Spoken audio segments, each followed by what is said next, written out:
Hello and welcome back.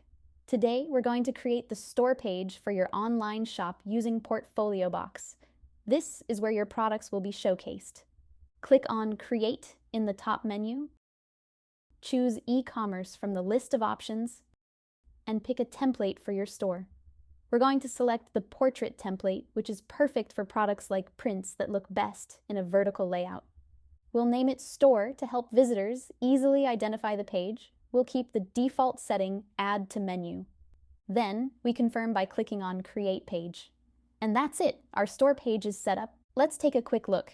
Here's what the page looks like with some sample content, just to give you a sense of how your products will be displayed. In our next video, we'll dive into adding your first product. We'll cover everything from uploading product images to setting prices, ensuring you know how to populate your store effectively. Thanks for watching and see you in the next tutorial.